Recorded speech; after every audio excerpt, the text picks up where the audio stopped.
Unaware she owned the company, signing their $380 million deal, they poured wine on her, right there in the hotel lobby, a glass of red Cabernet, slowly down the front of her late husband's leather jacket. They laughed. They told her she didn't belong. But here's what they didn't know. She wasn't just some woman who wandered in off the street. She was the sole owner of the company they were desperate to close a deal with. And she didn't leave to cry. She left to make a phone call that would dismantle everything they'd built. What happens when she goes undercover inside their own headquarters? What secrets does she uncover that go far deeper than one act of cruelty? And what happens when she steps onto the stage they built for themselves, wearing that same stained jacket? Before we begin, drop a comment and let us know where you're watching from today. The kitchen was quiet at 5 in the morning. Gloria Mabena stood at the counter in her Raleigh home, coffee going cold beside her, both hands pressed flat against the surface of her late husband's leather jacket. It was laid out like something sacred, cracked along the collar, worn pale at the elbows. A trucker's jacket. The kind you bought once and kept until it knew the shape of your shoulders better than your own skin. David had worn it on every long haul. On cold November mornings, when the mountain roads were wet and the rigs were overloaded and the company said drive anyway. He'd been dead 14 years. Gloria picked the jacket up slowly, slid her arms through the sleeves, and looked at herself in the dark window above the sink. A compact woman, 54 years old, deep brown skin, with the fine lines of someone who had made hard decisions for a very long time. Her close-cropped natural hair was streaked silver at the temples.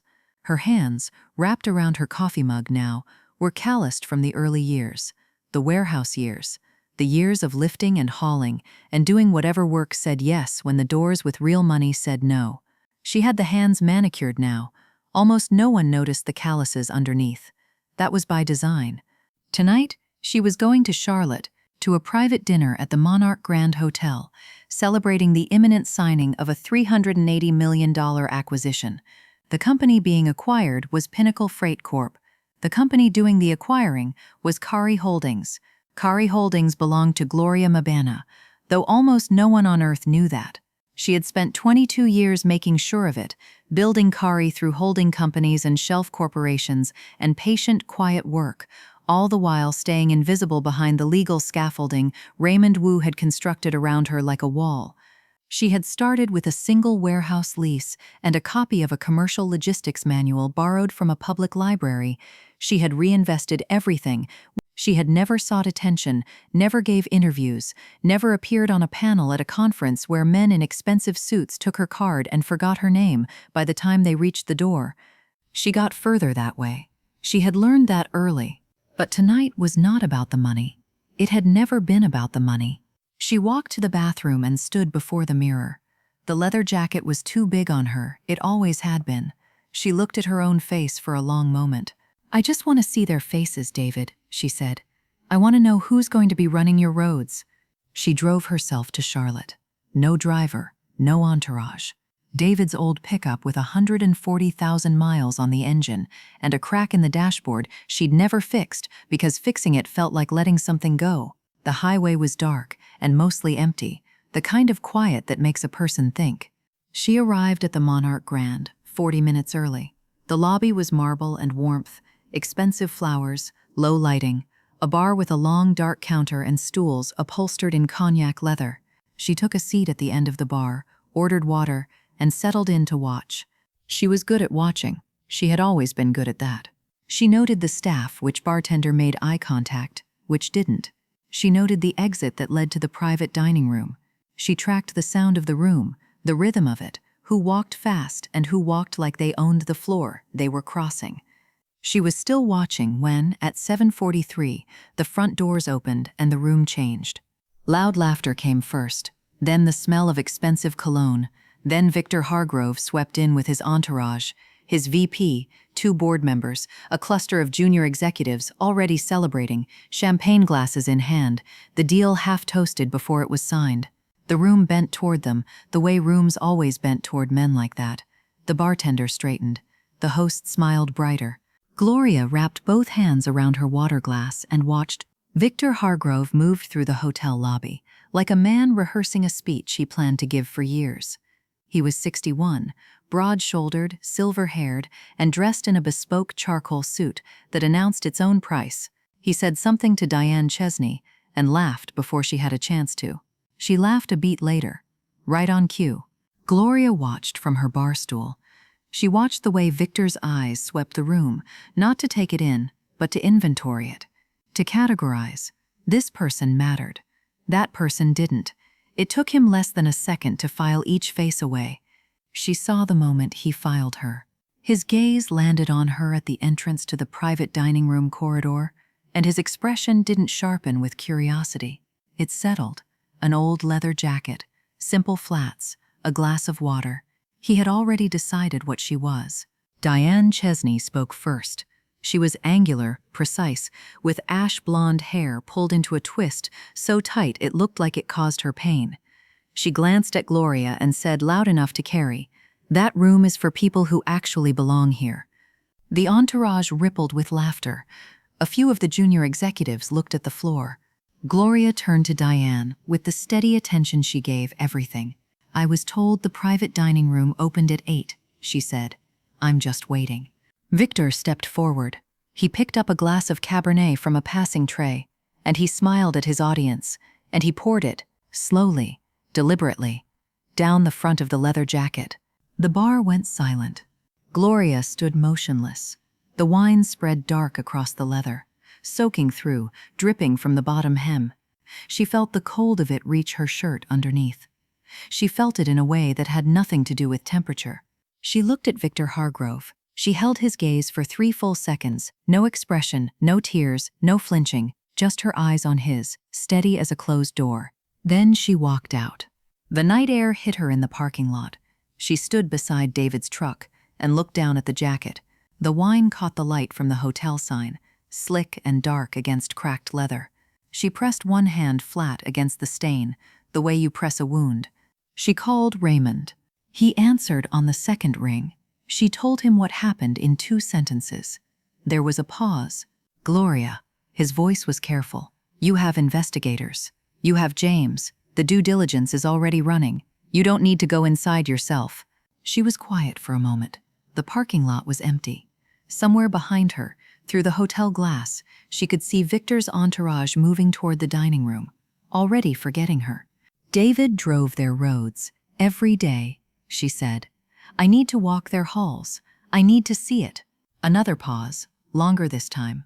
"And Raymond," her voice stayed even. He poured wine on David's jacket. "Now I need to see what kind of company David died for, and I need to see it from the inside." Raymond Wu was not a man who argued twice. He was a man who understood when an instruction was final. "I'll set it up," he said. "I'll place you as a temp receptionist under the name Grace Osei. James continues as Kari's representative for the formal paper trail. The acquisition stays on schedule." "Don't cancel the deal," Gloria said. "Restructure it.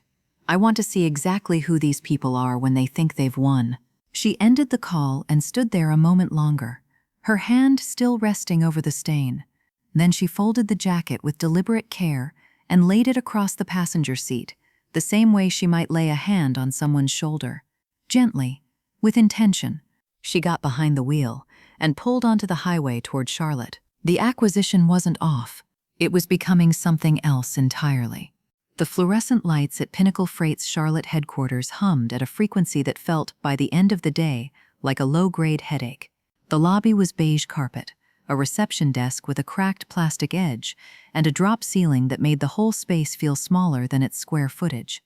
It was the kind of office that said, "We move money here, but we do not spend it here, not on the people at the front." Gloria, Grace Osei, temp receptionist, first day arrived at 7:50 and signed in with the building's security log. She had dressed for invisibility. Dark slacks, a plain button-down, sensible shoes, no jewelry. Her notebook, small black, tucked into her bag, was the only thing she carried that mattered. She found her desk, sat down, and began to learn the room. She learned it the way she had learned every warehouse, every loading dock, every office she had ever worked in on the way up, by watching who moved fast and who moved slow, who said good morning, and who looked through you like you were part of the furniture. Executives breezed through the lobby without breaking stride. Floor workers nodded at her with the cautious warmth of people who had learned not to expect much from anyone near the front door. She was 40 minutes into her first shift when she noticed the wall. It was near the service entrance, tucked into the corridor between the lobby and the freight bay. Easy to miss unless you were moving slow, which most people weren't. It was a wall of photographs, maybe 2 feet by 3 feet of space, lined corner to corner with pictures held up by strips of masking tape. Under each photo, a name written in careful block letters on a strip of white paper. Gloria walked toward it slowly. A thin black man with steel-gray stubble was there, straightening a photo that had tilted. He wore a pressed janitor's uniform and moved with the unhurried steadiness of someone who had been in this building long enough to know every corner of it. He noticed her and didn't startle. He just waited. "What is this?" Gloria asked, though some part of her already knew. "Drivers," he said, "injured or killed on the job. Pinnacle routes, last 10 years. He said it matter-of-factly, the way you state something that should be obvious. His name badge said Earl. Gloria looked at the faces. Young men, middle-aged men. One woman in a Pinnacle vest, smiling at the camera, like she was proud of the uniform. Names she didn't know, routes she would have to learn. And then she found David. His photo was third from the left in the second row. A candid shot. Someone must have given it to Earl. David was standing beside a rig, squinting against afternoon light, his leather jacket on, that particular half-smile he always had when he was caught mid-thought. He looked like himself. He looked like the man she had driven home with from the hospital when they couldn't afford a second car, who made terrible coffee every morning and always pretended it was good. She breathed in slowly through her nose. She did not cry. She was not going to cry at this desk, on this first day, with this notebook still empty in her bag. 17 names, Earl said quietly beside her. Company sent flowers to exactly 2 families. He paused. I sent cards to all of them myself. Gloria turned to look at him. Earl was watching the wall, not her, touching the edge of a frame the way you touch something you love. She went back to her desk. She opened her notebook to the first page and wrote the date at the top, and below it she wrote Earl 31 years, knows every name and route. Then she sat with the pen in her hand and stared through the lobby glass at the corridor where the wall was, where David's face was, until the morning shift arrived and the office began to fill with the sound of phones and footsteps and the ordinary noise of a company that did not know it was being watched. She was still watching the next morning when Diane Chesney strode past the service corridor without a glance, barking into her phone. Just trim it. I need the Q3 safety budget down by 15% before Friday. Gloria's pen moved to the next line and kept going. Gloria had been at Pinnacle 10 days when she understood what Ruthie Vance was.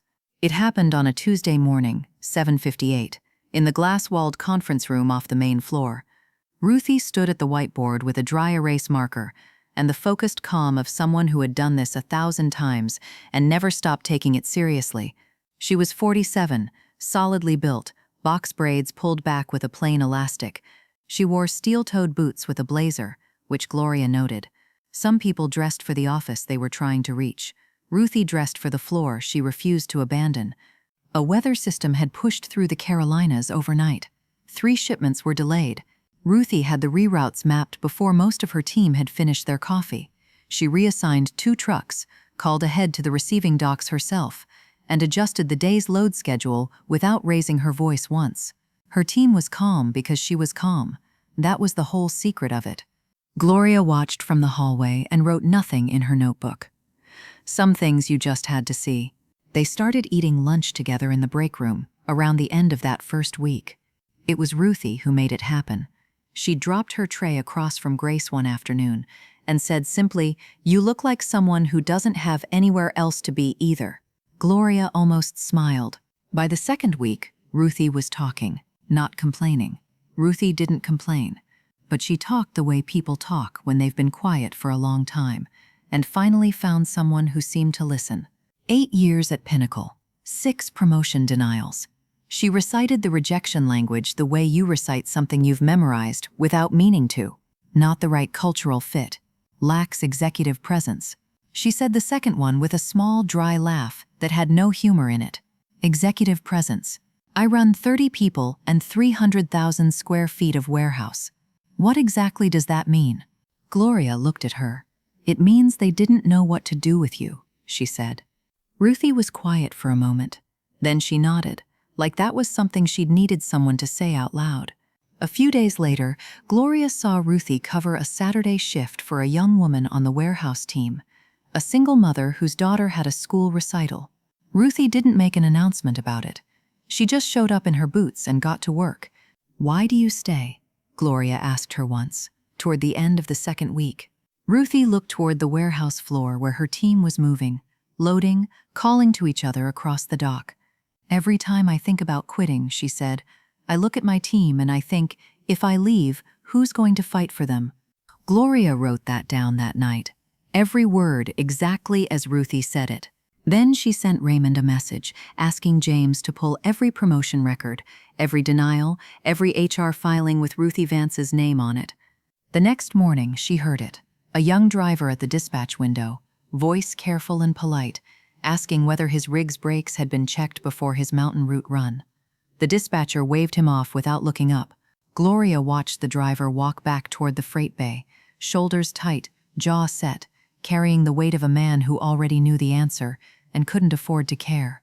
His name badge said Marcus. Gloria found a reason to bring interoffice mail to the dispatch bay on a Thursday afternoon, which was how she met Marcus Cole properly. He was 26, lean, with close-cropped hair and eyes that carried a tiredness that had nothing to do with sleep.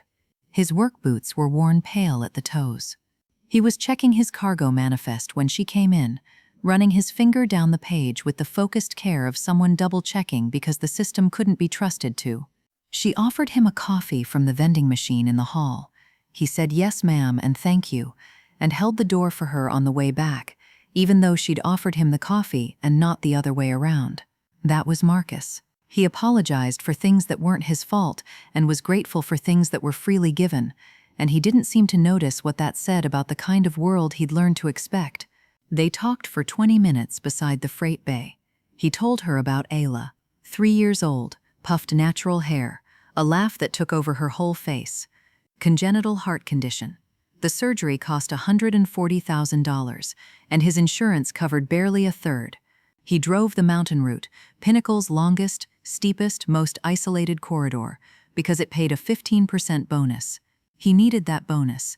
He had done the math so many times it had stopped feeling like math and started feeling like gravity. He knew the rigs weren't right. He'd flagged the brakes on his truck 3 weeks ago. Dispatch said it had been logged. He hadn't seen a mechanic since. "I told them once," he said, wrapping both hands around his coffee cup. He wasn't looking at her. He was looking at the dock, at the rig, at the road he was about to drive. "Once was all I got." Gloria kept her face still. "Every time I turn the key," he said quietly, "I tell Ayla I'll be home. I just need that to keep being true long enough to pay for her surgery." After he left, Gloria delivered the remaining mail on her route. 2 stops, operations floor, Diane Chesney's office. Diane wasn't in. The door was open. Gloria set the envelope on the corner of the desk, and in the 4 seconds she stood there, she saw them, a stack of maintenance deferral forms, dozens of them, brake inspections and suspension checks, every one stamped approved, deferred in red, signed by Diane.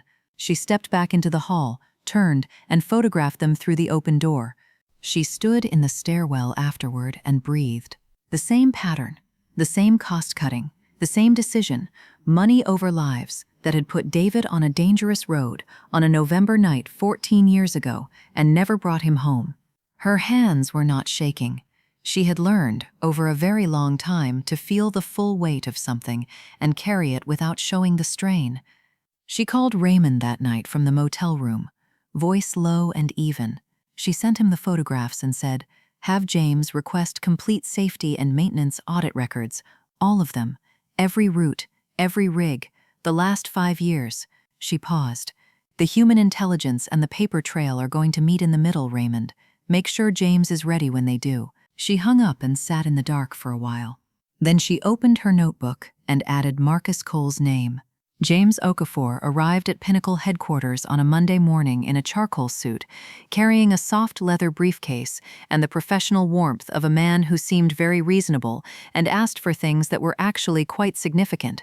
He introduced himself as Kari Holdings' acquisition representative and requested, as a condition of finalizing the deal, complete safety audit records, maintenance logs, and HR promotion files for the past 5 years. Standard due diligence.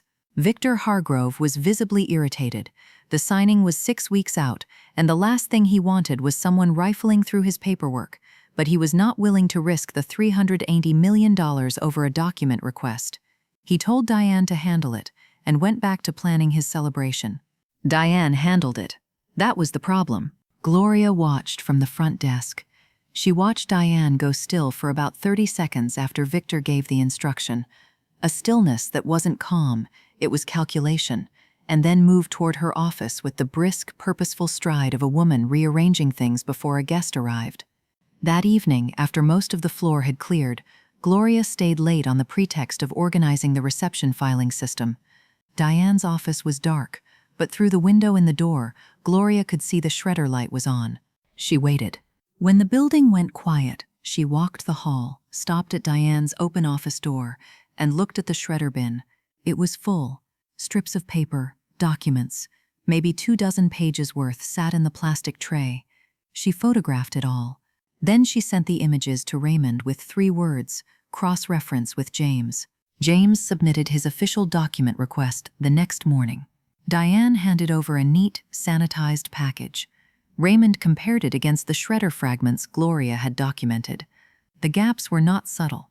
The discrepancies were the kind that had names attached to them and federal reporting implications. Gloria noted all of it without satisfaction. Satisfaction would come later, in the right room, in front of the right people. Meanwhile, Victor was building his stage. He announced a public signing ceremony. Press, investors, city council, 400 guests.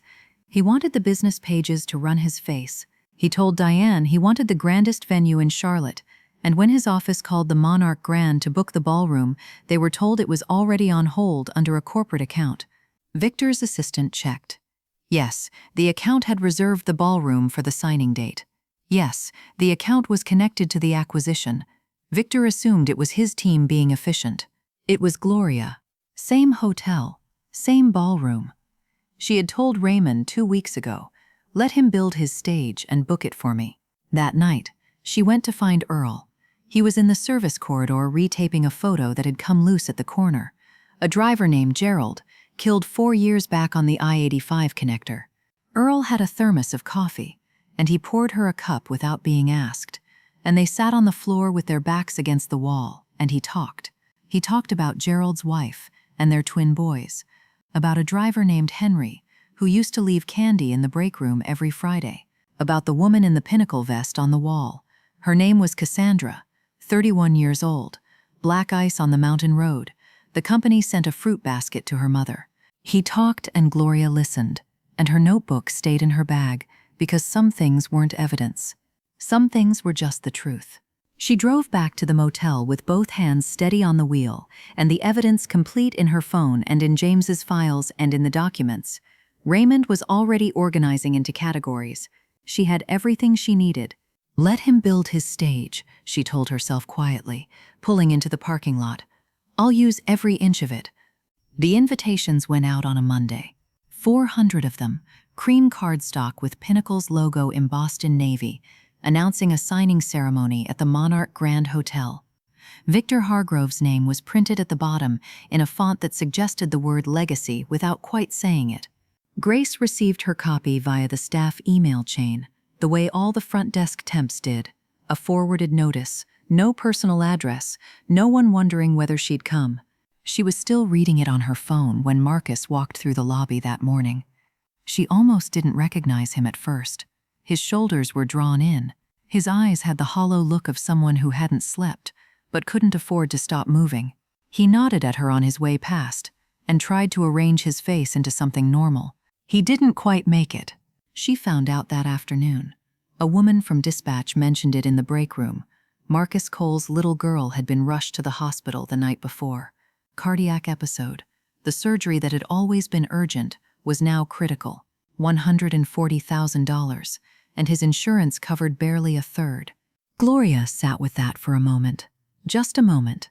Then she called Raymond. "I need a private charitable trust," she said. "Completely separate from Kari. Untraceable to the acquisition. Untraceable to Grace O.C. Untraceable to me. I need it funded, and I need it to cover a surgical bill in full." She gave him Isla's name. She gave him the hospital. "Make it clean, Raymond. He can't know where it came from." Raymond didn't ask why. He never asked why. That was part of what made him extraordinary. He said he'd have it structured by end of day and routed by morning. Marcus got the call. 22 hours later, parked at a truck stop off I-85 in the middle of a mountain route run. An anonymous charitable fund had covered Ayla's surgery in full. The procedure was scheduled for Friday. His daughter was going to be okay. Gloria heard about it secondhand. A driver told another driver who mentioned it to the dispatch window loud enough for the front desk to catch. She heard that Marcus had sat in his cab for a long time before pulling back onto the highway. She heard that when he finally called his sister to tell her, he couldn't get the words out for a while. She looked back at her computer screen and kept working. The next morning, Ruthie came in early and submitted her 7th promotion application. Gloria had watched Ruthie quietly prepare it for 2 weeks, updating her performance records, gathering driver commendations, writing her case in the careful, measured language of someone who had learned not to ask for anything she couldn't prove she deserved 3 times over. By 10 o'clock, Diane had sent the rejection. One line, "Position filled internally." The job went to a man named Craig, 26 years old, 2 years at Pinnacle. A man Ruthie had personally trained on the logistics system the previous spring. Gloria watched Ruthie read the email from across the office. She watched Ruthie's face go very still, watched her set the phone face down on her desk, square her shoulders, and walk back toward the warehouse floor, dignified, unbroken, still carrying every person who depended on her. 7 times. 7 times they had told her she wasn't enough. Gloria added the rejection to her notebook. Then she turned to a fresh page and wrote 2 words at the top. 2 weeks. The ceremony was getting close, and so was everything else. 1 week before the signing, Victor Hargrove was glowing. He had approved the catering menu. He had approved the seating chart. He had approved, at considerable expense, a self-commissioned oil portrait of himself that was being framed and crated for display in Pinnacle's lobby. After the deal closed, he was, by every visible measure, a man at the peak of his life's work, and he wanted everyone around him to feel the weight of his arrival. Down the hall, Earl received a form letter. It was printed on Pinnacle letterhead and delivered in an inter-office envelope, the way they delivered everything. His position was being eliminated for cost efficiency, effective the week after the signing ceremony. 31 years. 3 decades of hallways and freight bays and holiday weekends spent pressing his uniform because he believed dignity was something you carried, regardless of who was watching. All of it summarized and disposed of in 4 sentences, with a note about his final paycheck attached. Earl read it at his desk near the service entrance. Then he folded it carefully and put it in his pocket. Then he went to his wall and began straightening each photograph. Slowly, one by one. His hands were deliberate and gentle, the way they always were, but there was something different in how long he paused at each face, like he was saying something he hadn't said before. Gloria saw it from the hall. Her chest tightened. 2 floors up, Ruthie was called into a meeting and told that Craig, the man who had just received the promotion she applied for, would now be overseeing her department. She would report to him effective immediately. She sat across the table from the HR manager and kept her face composed and her voice even, because she had learned a long time ago that any other response would be used against her. She thanked them for the update and walked out. She sat in her car in the parking structure for 45 minutes. No one knew she was there. She pressed her forehead to the steering wheel and finally allowed herself to cry. Not from weakness, from the sheer accumulated cost of staying strong in a building that had spent 8 years trying to convince her she was wrong to try. She drove home. She came back the next morning. She put on her steel-toed boots. That was Ruthie. Gloria was in her motel room that night, sitting on the edge of the bed with David's jacket across her lap. The wine stain had dried and set into the leather. She ran her thumb along the edge of it, the way she had 100 times in the past few weeks. She had come here for David. She had come to understand the company that killed him, to see it from the inside, to make it answer. But somewhere in the last several weeks, somewhere between Earl's wall and Ruthie's break room lunches and the sound of Marcus trying to hold himself together over the phone, it had become about something larger than one man's death. She thought about the question she'd been avoiding. Would dismantling Victor Hargrove actually change anything? Would a new name on the door matter if the system that had produced him was still intact? She pressed the jacket flat against her knees. Yes, it had to. Because Ruthie deserved to run a company that deserved her. Because Marcus's daughter deserved a father who came home from safe roads. Because Earl's wall deserved to be in the lobby where 400 people walked past it every day, not hidden near the service entrance where no one looked. She stood up. She hung the jacket on the door hook. Then she called Raymond with her voice calm and her instructions exact. "Book the Monarch Grand," she said. "Same ballroom. Here's exactly how it's going to happen." The ceremony was in 7 days. The Monarch Grand Ballroom looked the way Victor Hargrove imagined his legacy should look. Crystal chandeliers, round tables draped in white linen, a stage with a podium and a long signing table, and 2 matching pens in a velvet box. 400 guests filled the room. Investors, Charlotte media, city council members, Pinnacle employees who had been told attendance was encouraged, which at Pinnacle meant required. Cameras from 2 local news stations lined the back wall. Victor had made sure of the cameras. He took the stage at 7 sharp. He was magnificent, by his own lights. The suit was bespoke, deep navy, with a pocket square that matched nothing, because matching was too pedestrian. The Patek Philippe caught the chandelier light when he adjusted it, which he did twice before reaching the podium. His silver hair was immaculate. He looked like a man who had been waiting his entire career for exactly this room. 40 years in freight, he began, voice full and warm. The voice of a man who considered himself a natural speaker because no one had ever told him otherwise. 40 years of building something from nothing, of making decisions that other men were too afraid to make. He paused, letting the silence underline his point. And tonight, we close the chapter that proves every one of those decisions right. The audience applauded. Victor smiled at all of them. He thanked Diane Chesney. He thanked his board members by name. He talked for 11 minutes about his vision and his leadership and the legacy this deal would cement in the history of Southeast logistics. He used the word legacy 4 times. No one counted out loud. Then he straightened his jacket, smiled at the cameras, and said, "Now let's bring up the representative from Kari Holdings to make this official." The room turned toward the side entrance. They had all seen James Okafor over the past several weeks. Polished, professional, unremarkable in all the right ways. They expected James. The side door opened. Gloria Mabena walked out. She wore a tailored charcoal suit. Her close-cropped, silver-streaked hair was neat and unadorned. She carried David's leather jacket over one arm, draped with a deliberate looseness, the wine stain dark and visible against the cracked leather. Victor's smile stayed on his face for approximately 2 seconds. Then something happened behind his eyes. A flicker of recognition, a scramble, the first cold touch of a fear he didn't yet have language for. Gloria stepped to the microphone.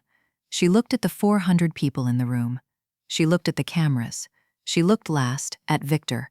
"Good evening," she said. Her voice was steady and clear. "My name is Gloria Mabena. I am the sole owner of Kari Holdings."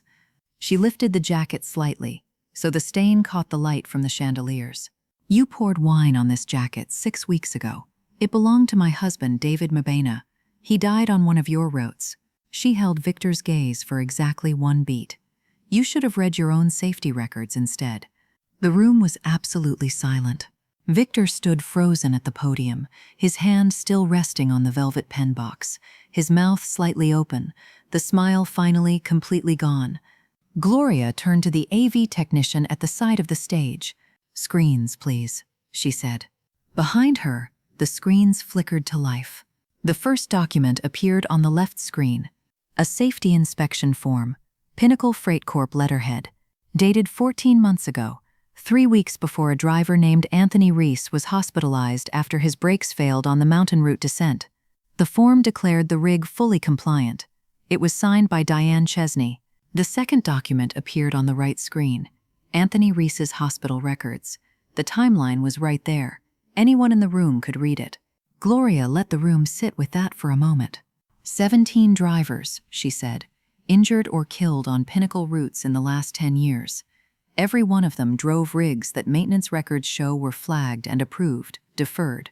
She turned slightly. Approved, deferred. That is a bureaucratic phrase for, we knew, and we chose not to fix it. She advanced to the next slide. Ruthie's 7 promotion denials, displayed in a column, each one with the language Diane had used. Not the right cultural fit. Lacks executive presence. Diane's signature on every one. Beside them, Craig's personnel file. 2 years at Pinnacle. The job he received last week, the one Ruthie applied for, was his 3rd promotion in those 2 years. This is not a pattern of coincidence, Gloria said. This is a policy, a choice made repeatedly, with documents attached. Diane stood up. These records were obtained through a confidential due diligence process and cannot be used. They were obtained legally, Gloria said, through your own attorneys, in a process your CEO approved. She looked at Diane for exactly 1 second. Sit down. Diane sat. Victor moved toward the podium.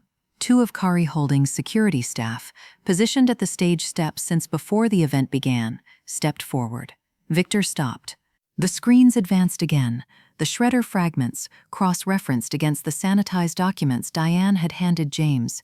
The gaps were highlighted in red. The room was so quiet, Gloria could hear the cameras at the back. The acquisition agreement between Kari Holdings and Pinnacle Freight includes a standard leadership restructuring clause, Gloria said. Victor Hargrove's own attorneys reviewed it. His own attorneys approved it. He didn't push back on it, because he could not imagine a scenario where the incoming owner would want him gone. She paused. That was his mistake, not the clause, his certainty. She turned to face Victor directly. Effective immediately, Victor Hargrove is terminated as CEO of Pinnacle Freight Corp. Her voice was level, steady. The voice of a woman who had waited 22 years for a sentence she'd already written 100 times in her head. Diane Chesney, VP of Operations, is terminated. Board members Gerald Witt and Paul Crane, whose signatures appear on 3 of the falsified audits, are terminated. Victor's face was the color of ash. His mouth was open. He looked like a man trying to locate a version of reality where this was still fixable. It wasn't. Security moved toward the stage, steps. The room was still silent. 400 people, not one of them breathing wrong. Gloria turned back to the microphone and let the silence hold for 3 full seconds. Now, she said, let me tell you who's going to run this company. She said it simply, without announcement, without theater. Ruthie Vance. A sound moved through the room, not quite a gasp, not quite a murmur. Something between the two. People turned. Ruthie was sitting 6 rows back on the left side, in a seat she'd been assigned as a Pinnacle floor employee, wearing a blazer she'd pressed that morning for a ceremony she thought was someone else's. She didn't move for a moment. Then she stood. She walked toward the stage the way she walked the warehouse floor. Deliberate, steady, like someone who knew the ground beneath her feet. Her hands weren't trembling, but her eyes were wide and fixed on Gloria, with an expression that was doing several things at once. There was shock. There was something that could only be described as recognition. And there was, just for a beat, something complicated. Gloria saw it, the flicker of it. She leaned toward the microphone and said, quietly enough that it felt almost private, despite the 400 people in the room, I didn't come to test you, Ruthie. I came to learn, and everything I learned told me you should be running this company. The complicated thing in Ruthie's face dissolved. She climbed the steps. She took the microphone from Gloria with both hands. She stood at the podium where, 20 minutes ago, Victor Hargrove had talked about his legacy, and she breathed in slowly through her nose. I stayed, she said. Her voice broke on the second word, and she let it. I stayed, because I believed someone would eventually see us. She looked out at the room, at the warehouse workers, the drivers, the single mothers on the floor team, who had texted each other in disbelief for the last 10 minutes. I just didn't know she was sitting at the front desk. The room came apart, on their feet. All of them. Gloria stepped back from the podium and let Ruthie have the room. That was the whole point. The room was always supposed to be Ruthie's. She waited for the noise to settle, then took the microphone once more. She announced the David Mabena Foundation, already incorporated, already funded with $20 million, dedicated to freight industry safety reform and scholarships for families of workers killed by corporate negligence. She said David's name clearly and without apology. Then she said Earl's. Mr. Earl Washington has worked in this building for 31 years. His position was scheduled to be eliminated next week. A sound from the audience, involuntary, collective, the sound of people who recognized exactly what that meant. Effective tonight, that elimination is rescinded. Earl's position is reinstated with full back pay, and his new title is Director of Employee Heritage. Somewhere in the middle rows, Earl removed his wire-rimmed glasses and pressed 2 fingers to his eyes. He didn't stand right away. He sat very still, the way a man sits when something he had given up hoping for simply arrives without warning. At the back of the ballroom, security escorted Victor toward the exit. The doors swung open. For just a moment, through the widening gap, he saw it. Ruthie at the podium, the room on its feet, the screens behind her now dark, the chandeliers blazing. People he had employed for years, cheering for a company that was no longer his. The doors swung shut. He was gone. Charlotte's Morning News ran the story as its lead. All 3 local stations, the business section of the state paper, 2 national freight industry publications that picked up the live stream and ran it with headlines about the acquisition, the terminations, and the new CEO whose name, 24 hours ago, none of their editors had known. Victor Hargrove watched none of it. He sat in his home study, in the house he had bought specifically because its address carried a certain weight in Charlotte conversations. He was still in yesterday's clothes. His phone had been ringing since 6 in the morning, and he had let it ring. But there was one call he made himself, because Phil was the one person in the world Victor still believed would answer with something other than condemnation. Phil had known him for 30 years. They had closed deals together, played golf together, attended each other's children's weddings. If anyone would listen, it was Phil. Phil answered on the second ring. Victor started to speak. Phil let him get 3 sentences in. Then Phil said, "Victor, my daughter drives trucks to pay for her college tuition. I watched that live stream from start to finish." A pause, flat and cold. "Lose my number." The line went dead. Victor set the phone down on his desk and looked at the wall across from him. Leaning against it, still in its wooden crate, was the oil portrait he had commissioned 6 weeks ago. Canvas, gilded frame, his own face in 3/4 profile, painted to hang in Pinnacle's lobby after the signing. His legacy, made permanent. It would never be hung anywhere. He sat there for a long time, staring at the crate, and the thing that would stay with him, the thing that would still be with him years later, in the particular way that certain facts lodge and cannot be removed, was that he still didn't fully understand what he had done wrong. He had made a decision in a hotel bar, a small decision, a nothing decision, and now this. It didn't track, it didn't compute. That was the thing about Victor. Doing wrong was never a category he had applied to himself, and it was too late to start now. Across town, a woman in a gray pantsuit appeared at Diane Chesney's front door at 9:15 in the morning, carrying a manila envelope. She identified herself as an OSHA compliance investigator. The investigation, she explained, would be formal, thorough, and conducted with full subpoena authority. Diane's attorney was called. The envelope was left on the kitchen counter. Diane sat at her table afterward. Expensive perfume faint in the room, and for the first time in 20 years she found herself doing the math on decisions she had always believed were safely behind her. They were not behind her. They were right here, in an envelope on her counter, with her name on the outside. And Marcus Cole, sitting in a chair in the hospital corridor where Ayla was recovering from her surgery, heard his phone ring. He looked at the screen. Unknown number. Charlotte area code. He answered. "Marcus," said the voice on the other end. "This is Ruthie Vance. I'm the new CEO of Pinnacle Freight." A pause. "The mountain route is suspended effective immediately, pending full rig inspections, and I need you to know that the company's restructured insurance policy retroactively covers Ayla's surgery and every follow-up appointment she'll ever need." Marcus pressed the phone against his chest. He sat in that hospital corridor with the sound of beeping monitors down the hall and the smell of industrial cleaner and the particular gray light of a place where people waited to find out if things would be okay, and he cried. Not quietly, the kind of crying that comes when the fear you've been carrying for so long finally has somewhere to go. His daughter was going to be okay. He was going to be okay. Gloria, watching the morning news from her motel room bed, finally turned the television off. She sat in the quiet for a while, not celebrating, not reviewing, just sitting with it. The grief and the relief and the particular exhaustion of a very long plan finally completed. She got up.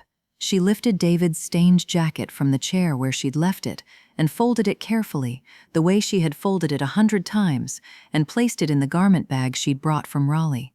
It was time to go home. 6 months after the signing ceremony, Pinnacle Freight's Charlotte headquarters looked like a different building. The drop ceilings were gone. The beige carpet was gone. The fluorescent hum that used to press down on every floor like low-grade pressure, gone. The lobby had been opened up, refloored in warm hardwood, and flooded with natural light from new windows that ran nearly floor to ceiling. It felt, for the first time in the building's history, like a place that respected the people who worked inside it. And at the entrance, where visitors stopped before they went anywhere else, was Earl's wall. It wasn't a wall anymore. It was an installation, a full panel of brushed brass, professionally lit from above, with each driver's photograph mounted behind glass and their name engraved beneath it in clean, permanent letters. Every name Earl had ever taped up in that service corridor, now in brass, now in the lobby, now the first thing anyone saw when they walked through the door. The David Mabena Foundation held its inaugural public event in that lobby on a Thursday afternoon. 400 people came. Freight industry leaders, safety advocates, scholarship recipients, Pinnacle employees, and families of drivers whose names were on the wall. Earl stood at the front of the room in a new suit, his Director of Employee Heritage badge on his lapel, and he led every group of guests through the memorial himself. He told each driver's story the way he always had, their routes, their families, the last things people remembered about them, only now, instead of an empty hallway, 400 people stood and listened. Every one of them stopped. Every one of them looked. Ruthie took the podium near the end of the event. 6 months into her tenure as CEO, and she moved through the building differently than she used to. Not with more authority, exactly, but with less resistance. The weight she used to carry, the constant effort of proving herself to people who had already decided, was gone. What remained was just her, sharp, warm, steady, fully herself. 0 major safety incidents since the restructuring, she said. 0. She let that sit for a moment. Promotion reviews are now conducted by an independent equity board. Driver turnover is down 40%, and every rig on every route is inspected on schedule, every time, with the report filed publicly. She looked out at the room. That is what this company is now. That is what it was always supposed to be. After the event, the lobby cleared slowly. People lingering at the brass wall, reading names. Gloria found Ruthie in the hallway off the main corridor, leaning against the wall with her blazer over one arm, finally exhaling. They looked at each other for a moment. 2 women who had been through something together, even if only one of them had known it at the time. "Thank you," Ruthie said. It came out simply, the way things do when you've turned them over long enough to get to the truth of them. "The thanks belong to you," Gloria said. "Staying when leaving would have been easier. That's not a small thing, Ruthie. That's everything." Ruthie looked at her for a long moment. Then she nodded, and they walked together back through the hallway into the lobby, past the brass wall, past David's name engraved in permanent letters in the building he had never entered but had changed forever. 1 year to the day after the signing ceremony, Ruthie Vance stood at a podium at Pinnacle's annual safety summit and said the number out loud. 365 consecutive days, she said, without a single major safety incident. The first time in this company's history. The room responded the way rooms respond when something long overdue finally arrives. Not with noise exactly, but with a release. A collective exhale that became applause, that became something warmer than applause. The summit was held in Pinnacle's renovated main conference hall, Foundation scholars sat in a reserved section near the front, wearing lanyards with David Mabena's name printed under the foundation logo. Earl was in the front row, badge gleaming, back straight, the particular posture of a man who had learned that his presence in a room was not something he needed to earn. Marcus Cole was near the aisle 3 rows back, in a Pinnacle trainer's jacket, holding Ayla on his hip. She was 4 now, healthy and solid, her puffed natural hair gathered with yellow barrettes, wriggling in the way of children who cannot remain still in chairs, no matter how interesting the room. Gloria sat in the back row. She wore David's leather jacket. The stain was still there, faded some but permanent, the way the truest things tend to be. She had considered once having the jacket cleaned. She had decided against it. The stain was part of the story. The stain was the beginning of the story, and you did not clean away the beginning. She didn't speak, didn't stand when Ruthie gestured toward the back of the room and mentioned her name. She gave a small nod and stayed where she was. The room turned and looked at the woman in the worn leather jacket in the last row, and then turned back to Ruthie, which was right. Ruthie was the story now. Gloria was just a witness, the way she had always preferred. The event wound down. People gathered near the brass memorial display that had been set up along the side wall, a traveling version of the lobby installation. Scholars talked to drivers. Drivers talked to each other with the easy shorthand of people who had survived the same roads. Marcus set Ayla down, and she was off, threading between chairs, touching everything, running with the full-body commitment of a child for whom the concept of obstacles had not yet fully registered. Gloria was still in her seat when she felt a small hand on her arm. She looked down. Ayla had found her. She was standing with both hands gripping the sleeve of the leather jacket, head tilted up, wide dark eyes, curious, and completely without agenda. She reached out one finger and traced the stain on the front of the jacket, that dark, settled mark that had started everything, with the unhurried attention that only very small children and very old grief can manage. "What's that?" Ayla asked. Gloria kneeled down. She looked at this child, healthy, running, here, and she felt something in her chest that was not quite sorrow and not quite joy, but lived in the place between them where the most important things tend to live. "That's how the story started, sweetheart," Gloria said softly. "But this, all of this is how it ends." Ayla considered this with great seriousness. Then she smiled, let go of the jacket, and ran back toward her father. Gloria stayed kneeling for just a moment longer. She pressed one hand flat against the stain, the way she had in a dark parking lot a year ago, wine still dripping, the world still capable of becoming what it had become. Then she stood up. She straightened the jacket. She looked out at the room, at safe drivers and a just leader, and a child running between chairs, and a name in brass that would outlast everyone in it. And for the first time in 22 years, the weight she had been carrying felt not lighter, but right, proportionate, transformed into something she could put down, now that it had become something else entirely. David would have known every person in this room by name within an hour. He would have shaken their hands and asked about their roots and meant it. She thought he would have been proud.